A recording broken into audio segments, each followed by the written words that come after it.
Welcome back to the channel. Have you ever wondered why the Diamond Sutra, though remarkably concise, has guided countless practitioners toward profound insights across centuries? Could it be that within its seemingly simple verses lie encoded keys, subtle instructions so powerful that fully unlocking them can transform your understanding of reality itself? Today we embark on a journey to unveil those hidden practice codes, exploring how lines that appear to refute all form, self, and phenomena actually point us toward living wisdom in every moment. From the very first declaration, all conditioned phenomena are like dreams, illusions, bubbles, and shadows. The Diamond Sutra invites us to question the solidity we ascribe to our experiences. Yet beneath that poetic metaphor lies a precise method. Observe each sensation, thought, and perception as it arises and vanishes, without grasping or aversion. In doing so, you discover that what you once took as a fixed self is nothing but a dynamic flow of momentary events. This realization ignites the first hidden code, non-grasping insight.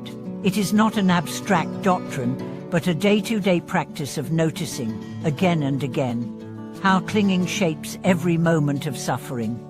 Consider the approach of Master Ju, who for decades taught that the key verses of the sutra serve as checkpoints in meditation. When the text states, "There is no attainment with nothing to attain," he advised students to pause at that very phrase during formal sitting and ask themselves, "What am I seeking in this moment?" With eyes closed and breath steady, they would watch any subtle craving for progress surface, perhaps the urge to experience deeper concentration or mystical visions, and gently release it. In that space freed from expectation, pure awareness dawns naturally. Another code emerges in the repeated emphasis on a no abode and no dwelling. Rather than encouraging physical renunciation alone, these lines guide us to a radical mobile present, to cultivate a heart that dwells nowhere yet appears everywhere. A modern example comes from Nina, a humanitarian worker who carried a pocket-sized Diamond Sutra through refugee camps. Each time she felt overwhelmed by suffering, she opened the text at random and pondered the phrase, "no place to grasp." As she tended wounds and offered solace, she practiced meeting each person without preconception or agenda, allowing compassion to flow unimpeded by her own narratives. In this living enactment of no dwelling, she discovered that every encounter became a gateway to freedom. The sutra's most enigmatic instruction, Subwechi, if a Bodhisattva attains the unobstructed mind of no abiding, then he rests nowhere, conceals another code, spontaneous awakened action. It points to the paradox that true compassion arises from a mind unencumbered by fixed notions of self and other. When you let go of every mental boundary, your responses become natural, timely, and perfectly suited to circumstances. Practitioners like Tenzin, a mountain guide turned teacher, describe moments when his assistance to weary climbers seemed to flow from a source beyond deliberation. She credits the Diamond Sutra's teaching on no abode for dissolving his inner divisions, allowing care to emerge as ungrasping movement. As we delve deeper, we will trace additional codes such as the inversion of merit and the reversal of wisdom in verses that remind us there is no merit to be gained, and the true secret nowhere exists. We'll explore how these paradoxes, rather than negating practice, actually embody the highest instructions to labor tirelessly in generosity, ethics, and meditation, while simultaneously recognizing that even those virtues have no fixed essence. Through stories of lay Buddhists, corporate executives, and frontline caregivers, you will see how holding these apparent contradictions in balance leads to a direct experience of boundless mind.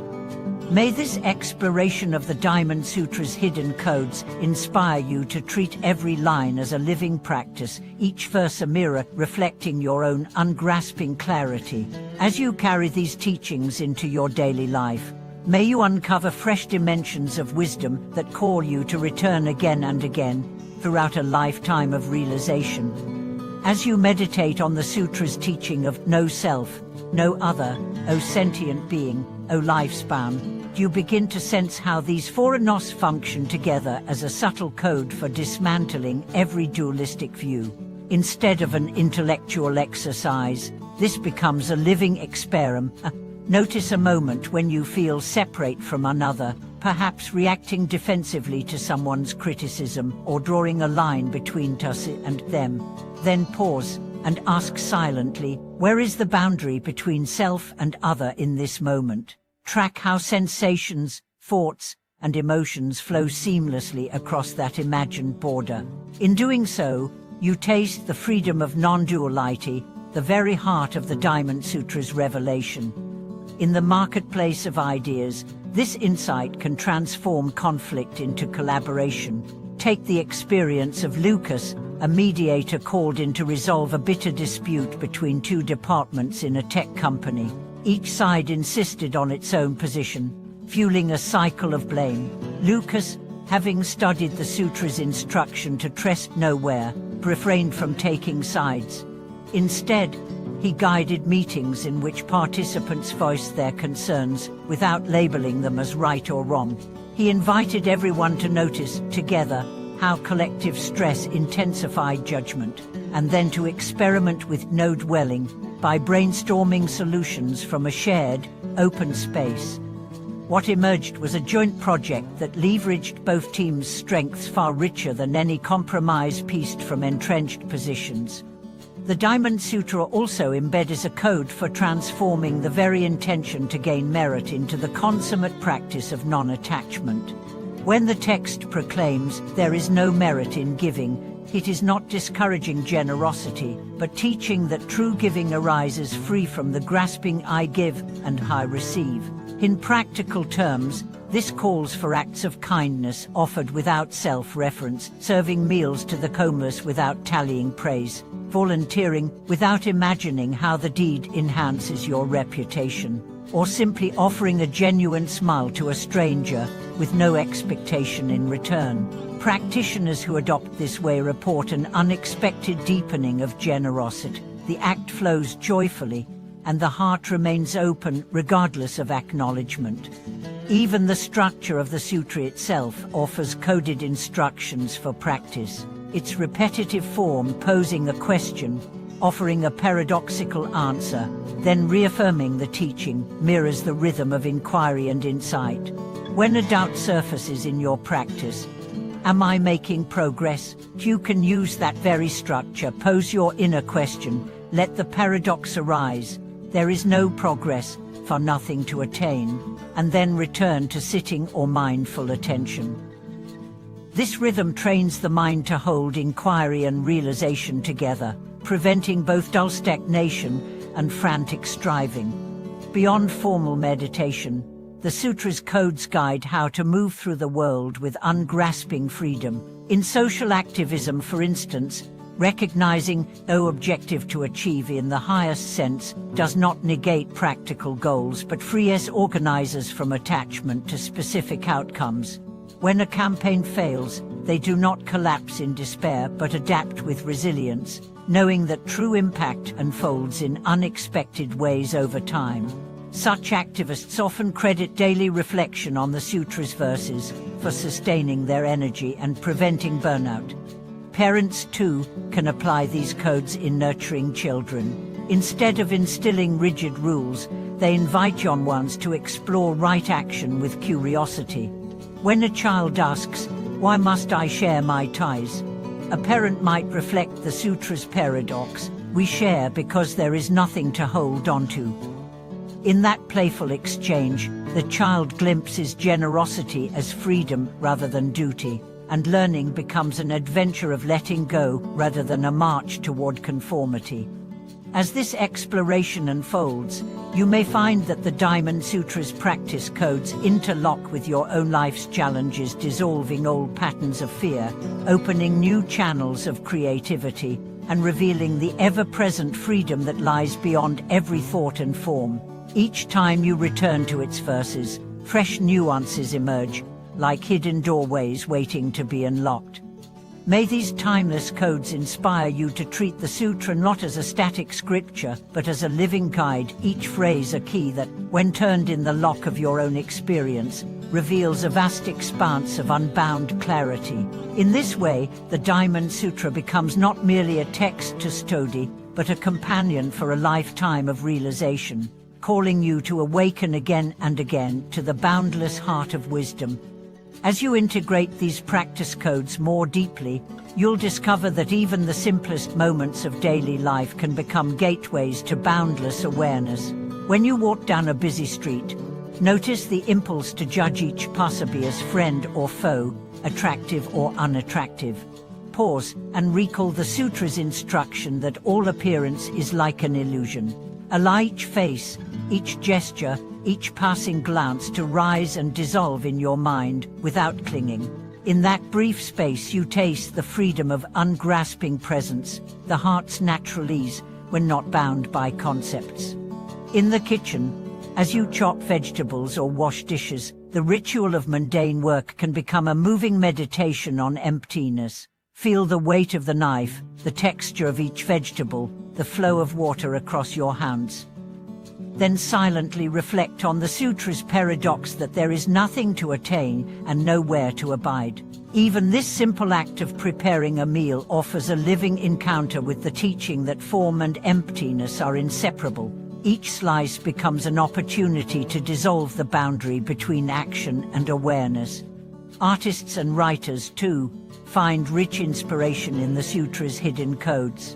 A painter might begin a new canvas by contemplating no self, no other, letting forms emerge without striving for a preconceived outcome. In doing so, the art moves beyond personal expression into a space of pure creativity, where each brush stroke arises spontaneously, unburdened by expectations. A writer drafting a poem could open the sutra at random and allow a single line, perhaps the phrase "like a dream," to seed the entire composition. The resulting work then carries an ungrasping vitality that resonates with readers at a deeper level. Even the quality of relationships can deepen when you bring these insights into your interactions.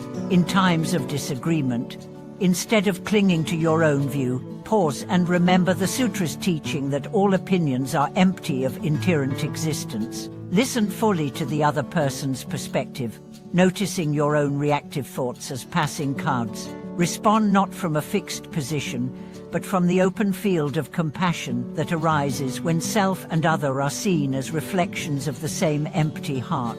Such exchanges become seeds of understanding rather than sparks of conflict.